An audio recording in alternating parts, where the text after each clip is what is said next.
Na mpenzi mtazamaji, nikukaribisha tena katika kipindi hiki cha Kahawa au Chai sehemu ya pili. Na kama unavyojua, katika sehemu ya pili tunakuwa na mada ya kuzungumzia, na leo kadhalika tuna mada nzuri sana ya kuzungumzia jambo la msingi. Kama unavyojua, huwa tunaelimisha, tunafahamisha, tunatoa taarifa kwa jamii juu ya mambo mbalimbali yanayoendelea katika jamii yetu ya Watanzania. Na leo tunakwenda kuzungumzia juu ya THF. Wengi wataanza kuanza kujiuliza hapa THF. THF yajipanga kuwainua watu wenye mahitaji ya kibinadamu. Tunajua katika jamii yetu kuna watu wengi tu wanahitaji mambo mbalimbali ya kibinadamu, lakini pengine wanashindwa kufikia au kuonwa na jamii na wasahau wakati mwingine. Basi hii THF inaona kwamba ni muhimu kuwaona watu wao, kuwakumbuka, kuwainua toka kule chini waliko. Na THF ni kitu gani? Tutapata hapo ufafanuzi zaidi. Hapa studio nina wageni wangu. Leo nimeona ni waite wenyewe hawa THF watuambie vizuri juu ya jitihada zao, malengo yao, juu ya kuwafikia hao watu wenye mahitaji maalum. Wanafanyeje? Na sisi kama jamii tunaweza kushiriki namna gani? Hapa studio ninaye ndugu Julius Mushi.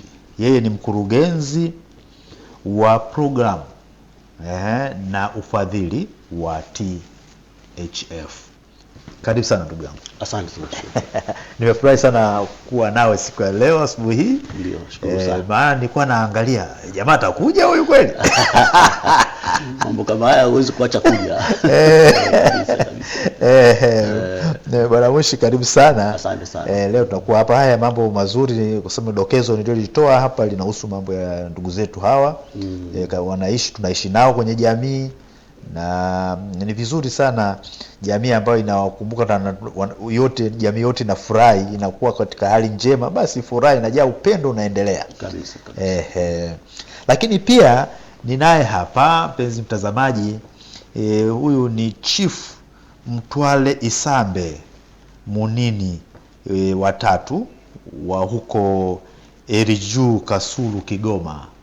Wengine walisema Kigoma mwisho wa reli, siku hizi wanasema sio mwisho wa reli tena, ni mbele kwa mbele. Alafu mwingine niliwahi kumwambia, akaniambia mwisho wa reli kuanzia wapi? Sasa hizi naweza kawa kule ndio mwanzo. Mwanzo wa reli hapo huko mwisho. Chief, karibu sana. Asante sana. Habari za huko? Umenasema hapa Eriju. Ndio. Eriju Kasulu, ndio. Kigoma. Ndio. Yetu nikiwa mtoto mdogo kabisa, yupo primary, naisikia Kasulu. Nasoma shuleni. Ndio. Habari za Kasulu? Kasulu ni nzuri. Tunaendelea na shughuli za kihuduma kwa jamii. Nashukuru sana leo pia katika programu yetu kulikuwa na chief. Kwa sababu nikikuangalia kweli umevaa kichifu. Ndio. Wageni wangu nao karibisha hapa huwa wavaa hivi, wanavaa kama Mushi hapa. Wanasahau walikotoka. Wanasahau walikotoka. Basi leo ni furaha, nitaanza kukuuliza maswali baadaye ya uchokozi hivi, ili tupate mawili matatu pamoja na hii mada yetu, lakini hilo nalo ni muhimu sana. Asante sana. Sasa mpenzi mtazamaji, kama nilivyokuambia, hawa THF wanakuja na mpango huu wa kuwainua wahitaji wa mambo ya binadamu, wahitaji wa mahitaji ya kibinadamu. Sasa Bwana Mushi, wewe bwana kuwa mkurugenzi, mtu mzito wewe bwana. Ukisikia mkurugenzi, wenyewe wazungu huko wanasema kimombo na nini, wanasema director.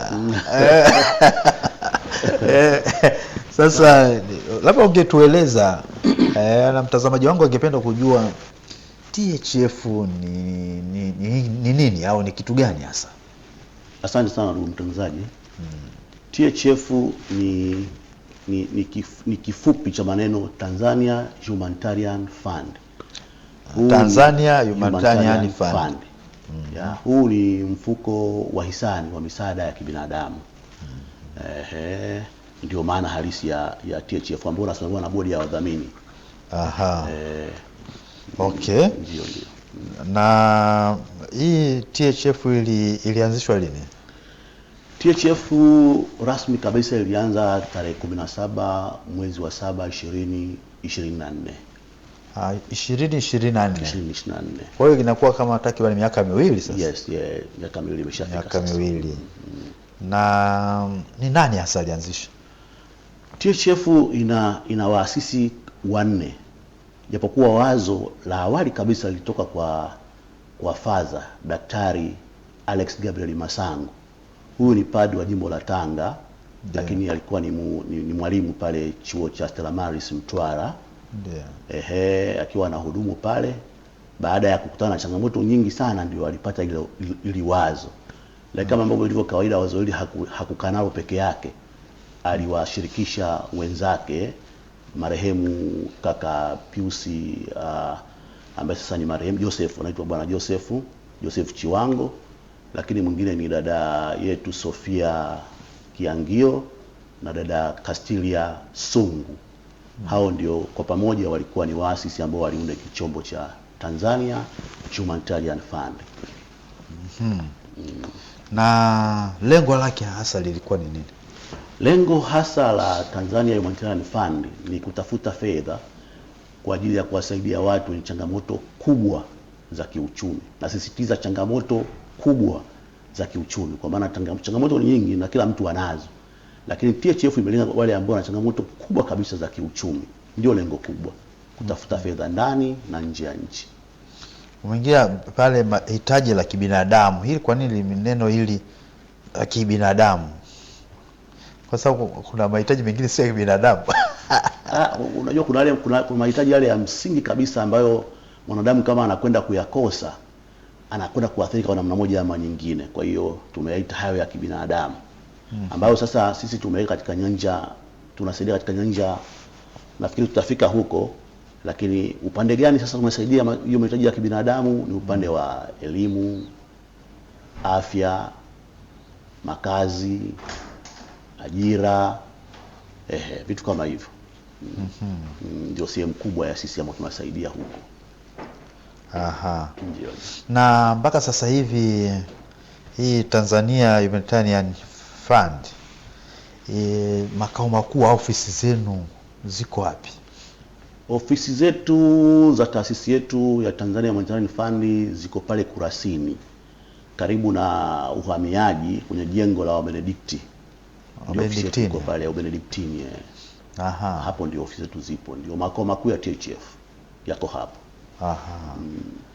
I see. Sawa. Na miaka miwili sasa mmefika wapi mpaka sasa hivi? Au ndio mpo hapa Dar es Salaam tu na nini? Kwanza tunamshukuru Mungu, ndani ya hiyo miaka miwili tumepiga hatua kubwa sana.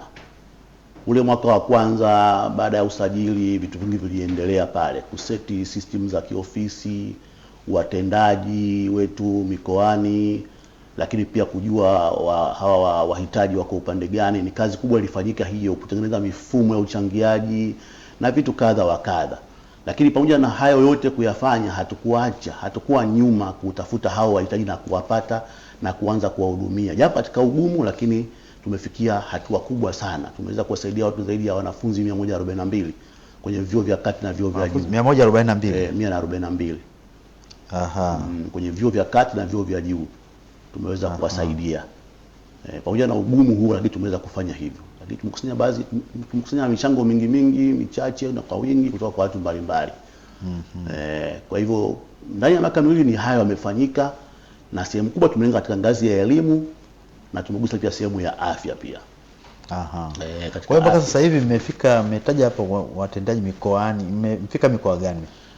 Mikoa ambayo mpaka sasa hivi tupo, mkoa wa Dar es Salaam wenyewe, mkoa wa Kilimanjaro, mkoa wa Arusha, Singida, Lindi, Mtwara, Dodoma. Hiyo ndio hiyo ndio mikoa mpaka tumefika na tuna watendaji huko. Japokuwa bado tuna maeneo mengi ambayo tumeshapata vibali vya kufanya kazi huko, lakini bado tunaendelea kuwatengeneza watendaji na kuwapeleka huko kwenye mikoa mingine, mikoa kama Ruvuma, mkoa kama Mwanza. Huko kote tushapata vile vya kufanya kazi, lakini tunaendelea kutengeneza watendaji kwa ajili ya kuwapeleka huko sasa. Sasa okay, umetaja maeneo, umesema nyingine hamjafika. Alafu leo mmefika na chifu wa Kigoma, alafu Kigoma hujahitaji. Kigoma ni moja ya mkoa ambao tumepata kibali cha kufanya kazi mwezi uliopita. Mwezi uliopita. Kwa hiyo chifu akasema hapana, nimo. Ni sawa hapa kutambulisha chifu pia ni mshirika katika THF, Tanzania Humanitarian Fund. Chifu. Ndio. Chifu, wewe bwana, ukiwa eneo lako una watu wengi sana na wanakusikiliza. Ndio. Na bila shaka hii kama ni mshirika utakuwa tayari umeshaanza kutia chachu katika eneo lako. Ndio. Kwanza eneo hilo ambao umeliita unatokea ambao hapo umesema Heri Juu. Heri Juu kule Kasulu, Kigoma.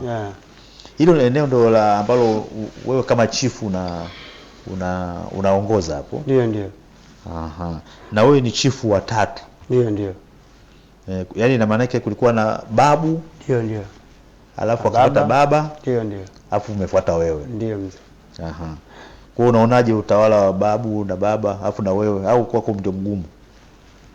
Hakuna utawala mgumu kama umeitwa. Sawa. Kwa sababu utawala ni kujikubali. Na ukiukubali haukupi shida. Sababu ni kitu ambacho umekipenda. Okay. Sawa. Ndio. Kule wanaridhisha, huyu chifu anakuridhisha kwamba baba ameondoka sasa. Maana sema nyingine alikuwa anasema mtoto mmoja ndio anatakiwa awe chifu. Kuridhisha sio lazima. Huwezi kuridhisha hata mtu ambaye hataki.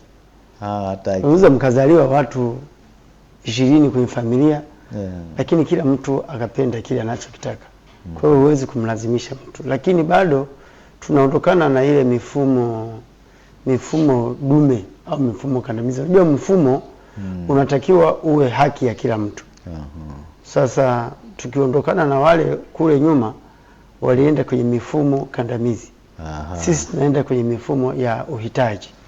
Kama ni kule mna machifu wanawake? Wapo. Kwanza hata chifu mmoja ambaye anaitwa Mwami Teresa Ndale. Alikuwa mwanamke, alitawazwa mwaka 46. Asante sana. Na ukiwa chifu ndio unapewa hiyo fimbo.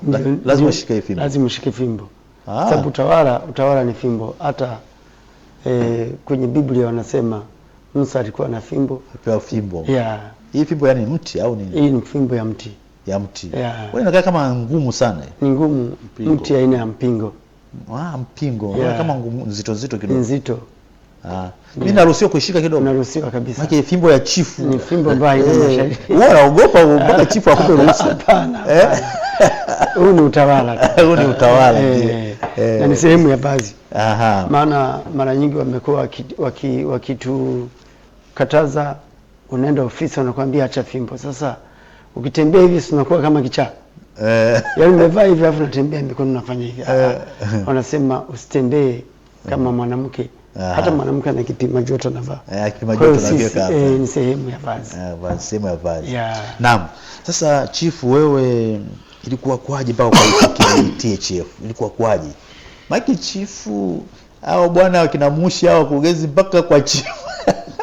Wewe ilikuwaje mpaka ukaikubali THF? Asante sana. Mimi nilikubali THF kwa sababu moja. Kwanza mimi ni mdau wa elimu katika mkoa wa Kigoma. Mimi nina taasisi inaitwa Tanzanian Vulnerable and Talents Promotion Organization. Yaani shirika la kuhudumia watoto yatima na wanaoishi katika mazingira magumu wenye vipaji mbalimbali.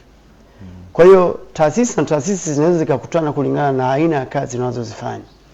Mimi nilikutana na Father Alex Masangu kwanza kwenye mtandao katika huduma miaka 2 iliyopita, ambapo yeye akiwa ni mwalimu au mkufunzi au lecturer tunasema chuo kikuu cha St. Augustine Mtwara kule, watoto wanaotoka Kigoma wanaenda kusoma kule, anakosa ada.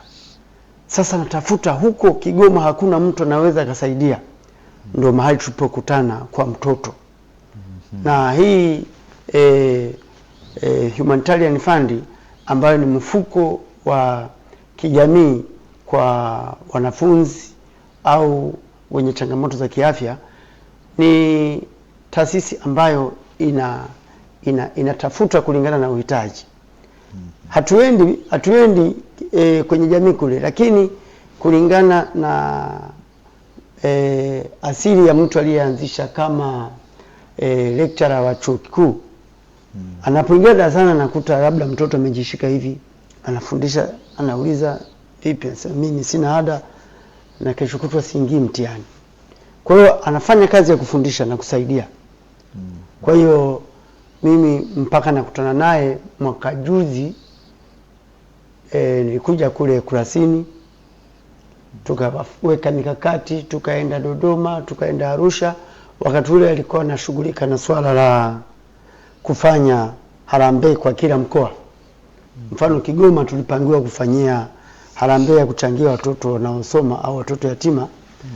Pale Ilala, kanisa la Katoliki pale wanahitaji pale Ilala. Hapo Msimbazi. Msimbazi ndio tulikuwa tunafanyia swala la changizo kwa ajili ya watoto wanaosoma vyuo vikuu au wanaosoma vyuo mbalimbali. Kwa hiyo baada ya hapo ndio maana waliona kwamba kuna haja ya kutufuata Kigoma, kwa kuwa mimi ni mdau. Hata juzi bana huyu kama mratibu aliweza kulipa ada ya watoto wanaosoma St. Augustine University kule Mwanza, ambao walikuwa wamefika mwisho kabisa mwaka wa 3 kutoendelea na masomo. Kwa hiyo alijoniuliza tunafanyaje, nikamuuliza coordinator mwanzilishi, akamueleza Bwana Mushi, ikalipo ada, ilikuwa ni tarehe 12 mwezi wa 6 nakumbuka. Kwa hiyo matendo ya huruma katika jamii ndio iliyoleta hilo neno THF. Yeah. Aha, na wewe umeipenda? Mimi naipenda sana. Kwa sababu imenifikia. Nikakuta kazi hiyo naifanya. Unajua katika maisha ya kijamii kuna vitu viwili vikubwa sana ambavyo ni tatizo kwenye jamii. Kwanza ni afya. Pili elimu. Chakula. Ukishiba unaweza kulala hata chini ya mti. Lakini hakuna kitu kibaya kama mtoto kusoma na kufika katikati na kushindwa kuendelea kwa sababu amekosa ada. Na hii ni makusudi kabisa ya THF kufikiria hivyo. Baada ya mwanzilishi akiwa lecturer chuo kikuu cha Stella Matima kule, Stella Maris. Anaona watoto wa familia maskini wanaokuja wanajitafuta darasani, anafanya vizuri sana, lakini yuko kwenye hatari ya kuacha chuo kwa sababu hamna ada. Hii inabidi serikali ifikirie kwamba inafika hatua serikali haiwezi kutosheleza mahitaji yote. Lakini tunapaswa kuwa na wadau wengine wa kuisaidia serikali. Niliwahi kukutana na padri mmoja anasema kuhubiri ni utenda na kutoa huduma. Sio tu huduma ya kiroho, na hata huduma ya kimwili, ya kijamii ni muhimu sana, ili mtu aweze kupokea huduma ya kimwili, ya kiroho akiwa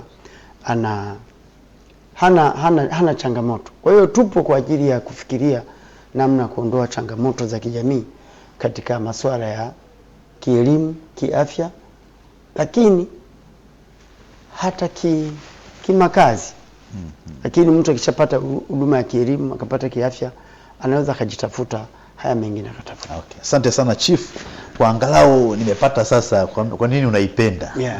Na ilikuwa kuaje. Sawa. Sasa mkurugenzi Mushi, kuna tayari umeshaeleza malengo na nini, nilikuwa naliangalia hapa. Sasa nilitaka nijue baada ya THF hii sasa na imeshaanza kufanya kazi, sasa ni miaka 2, jamii imepokeaje kwa ujumla katika maeneo ambayo tayari imeshafanya kazi, na Watanzania mnaona wameipokeaje?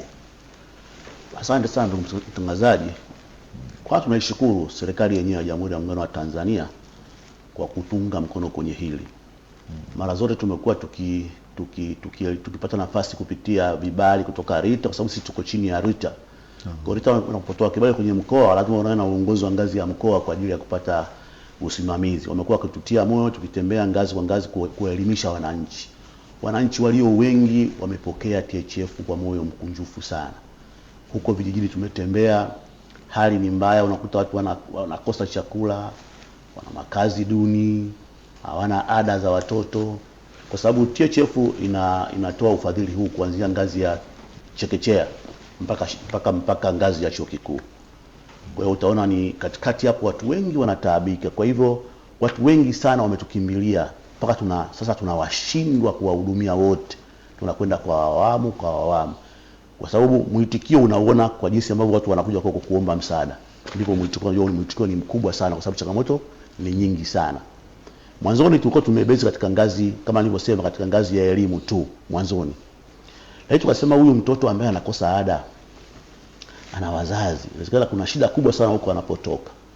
Tukaanza kufuatilia ngazi kwa ngazi. Unajua kweli unakuta wana makazi duni, afya, wana bima za afya, hawana ajira. Tukasema tupanue wigo wetu. Na ndio maana baada kutoka ngazi ya elimu tumekwenda sasa kwenye vyanzo kama 6 hivi, 5 zaidi.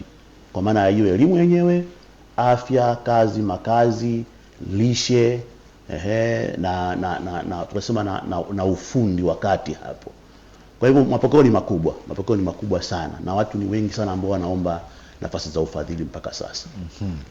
Mpenzi mtazamaji, kama utakuwa na swali au ushauri au maoni, basi usisite kutuandikia kwa namba hiyo hapo chini ya televisheni yako, ambayo ni 0742 77 34 44 0742 77 34 44. Andika ujumbe mfupi hapo kwa swali au maoni au shauri, nitausoma hapa na tutashirikishana kwa pamoja.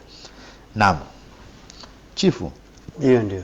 Sasa hili vazi limetengenezwa kwenye kiwanda au linatokana na nini? Ngozi au kitu gani? Kwanza hili vazi lina mchanganyiko. Kuna gome la mti. Gome la mti. Kuna gome la mti na kitambaa cha kinachofanana na rangi ya mazingira ya pale Kasulu au Kigoma kwa ujumla. Kuna rangi ya udongo. Udongo mwekundu sikia. Kwa hiyo ni moja ya gome la mti. Gome la mti. Sasa ukivaa gome la mti, na wewe si tunakuingiza kwenye hali ya umaskini. Unatakiwa THF ikusaidie. Hapana. Hii ni vazi la asili ambalo lazima liendelee kuonyeshwa mahali tulipotoka. Kwa sisi wa Katoliki tunaita ni kama utamadunisho. Maana utamadunisho ni kuvaa kiasili. Kwa hiyo hili ni vazi la kiasili la kichifu au la kichifu? Hili la kichifu. Ndio. Ndio. Kwa hiyo lazima uweke gome la miti. Unaweka ili kuonyesha wapi tulitoka. Ili wao kuona hata chifu wetu wa Wangoni kule. Anavaa vazi moja la kichifu. Unakutana na chifu wetu wa Songea kule wa Wangoni, anaitwa Nkosi Emmanuel Gama, Emmanuel Gama tumekutana naye sana kwenye matamasha mbalimbali. Tumekutana kwenye matamasha ya Arusha, tumekutana Mbeya kwa spika wa bunge kule Tulia, lakini tumekutana wakati tunamsimika rais kuwa chifu kule Mwanza. Kwa hiyo Emmanuel Zuru Gama tumekuwa tukiwa naye sana. Tunamuitaga chui kwa sababu yeye anavaa ngozi ya chui na huko anavaa kaptura ya ngozi ya sungura. Okay, kumbe huo mnakutana wenye mnajadiliana mambo. Mkutano mbalimbali. Sasa kule Kasulu una mipango gani ya watu kaifahamu hiyo THF? Maana Mushi hapa amesema wana kazi ya kuelimisha, sasa watu waielewe sawa sawa. Wewe kama chief kule, wewe kama chief kwa kifupi tu, una mpango wote kuangalau watu wakaielewa THF? Na mpango mzuri tu. Kwanza kwenye eneo nilopo, kwenye kata yangu mimi ni diwani wa kata ya Heru Juu. Kwa hiyo naweza nikakuta kuna changamoto nyingi za kijamii zinazoibuka pale kama diwani, ambapo nina kofia mbili kama diwani, chief, lakini pia ni mkurugenzi wa shirika la watoto yatima. Uyatima unaonekana kwenye mahitaji wakati mwingine. Unaweza kuwa sio yatima, una baba na mama, lakini yale mahitaji tu yatasababisha utafute uhitaji. Sasa unapokuja unakutana na chifu au diwani ambaye anajua wapi anaweza katafuta msaada, unakuwa angalau umefika mahali sahihi. Kwa mfano, mimi kwenye kata yangu mahitaji tu ya chakula kwa watoto yatima na wanaoishi katika mazingira magumu kwa mwaka ni tani 108 za mahindi, ambapo nishafanya utafiti. Na tani 41 za maharage. Sasa hii hatuwezi kuiachia serikali tu. Ni lazima tutafute wadau. Na kutafuta wadau ni pamoja na kuishirikisha THF. Ambapo kwa kuangalia mifumo wanayoishi watoto wale, ukiwa kama kiongozi wa pale, ni lazima uwe na jicho la mbali zaidi.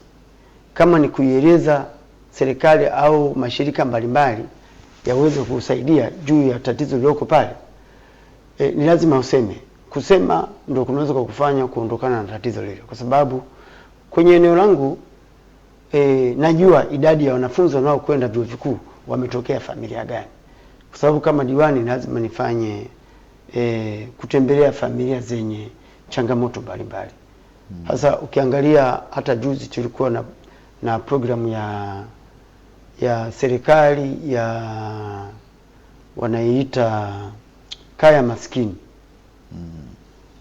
Ni lazima uangalie mtu asiwe na wafadhili zaidi ya wawili.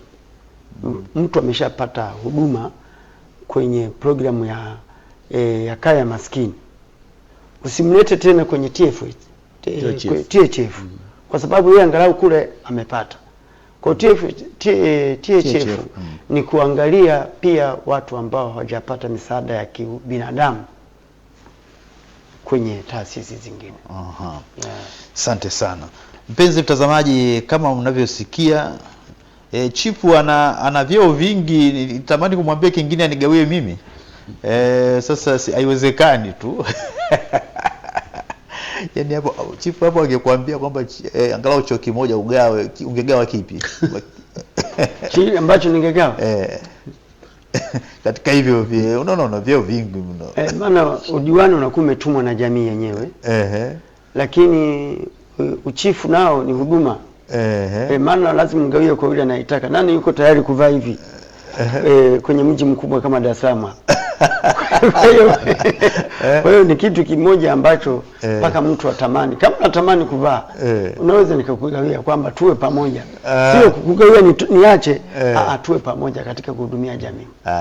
Na mpenzi mtazamaji, na haya yote yanatokea kutokana na mada yetu ambayo leo inasema TFF yajipanga kuwainua watu wenye mahitaji ya kibinadamu, na ni mambo kadhaa ambayo yameongelewa katika jitihada za THF kuwasaidia watu hawa wenye mahitaji ya kibinadamu. Wale watu ambao kwa kweli wamehangaika, wanafurukuta sana, lakini wanashindwa kuinuka. THF ndio inafikiria kutafuta kila njia, jitihada zote kuwainua.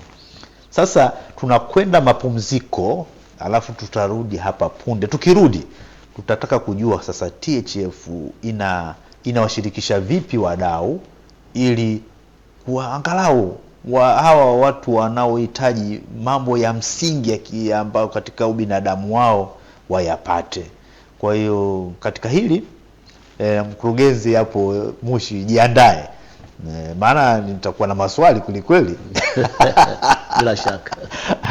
Basi tunakwenda mapumziko, punde tutarejea hapa. Tafadhali usiondoke.